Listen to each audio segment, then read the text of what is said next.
Hi guys, how are you all? Guys, today I'm going to talk about a very common yet sensitive issue that comes up quite often in my consultation. One of the client asked me, "Ma'am, my partner is always asking me about sex after we have it. He says he's not getting satisfied with me sexually. I'm doing everything he wants, but he is still not satisfied." She also added, "One thing I have noticed about my body is that I have small breasts. Other than that, I look good and I maintain good hygiene as well."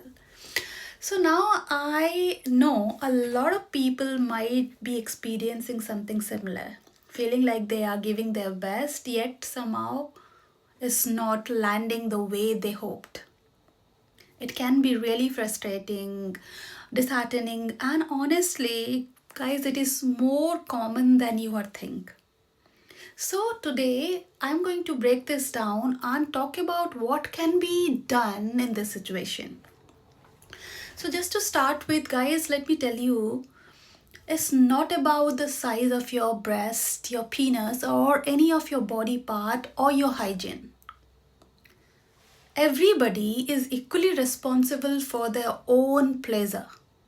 You cannot single handedly give them sexual satisfaction. You can only meet halfway. If you are doing your part but the other one never feels like they are satisfied, then the issue lies with how they receive intimacy.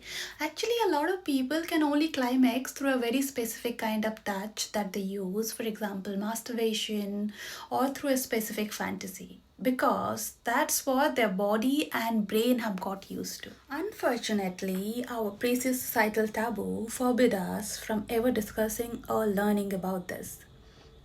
Men now believe that masculinity is equal to being always ready for sex, that their emotion, arousal pattern, or bodily needs do not count because they should always just automatically be turned on.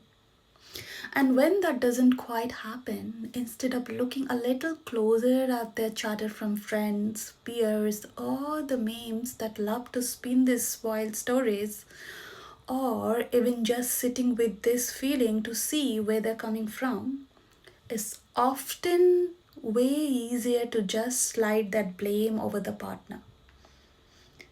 Not out of malice, more like wrapping yourself in a familiar blanket.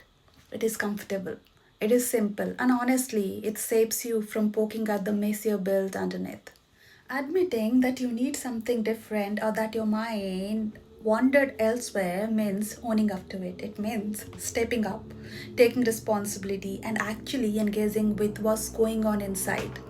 And let's be real, that's take effort. Emotional heavy lifting is not exactly everyone's idea of a chill Friday night, is it? So, the simple truth is, a lot of us end up training our bodies and brain to respond to one very particular kind of touch. For example, like a playlist on repeat.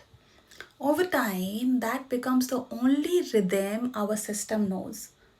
So, when it comes to partnered sex, things can feel a little off. No one else can replicate that exact touch, that exact pressure, that exact pattern. And it's not because there is anything wrong with the partner. It is because the body's gotten used to its own script. Yes, you heard it right. Way forward is called old fashioned effective communication. And I don't mean that, ooh, yes, sure, kind of. I mean, actually listening to each other, hearing what the other person is saying, not just waiting for your turn to talk.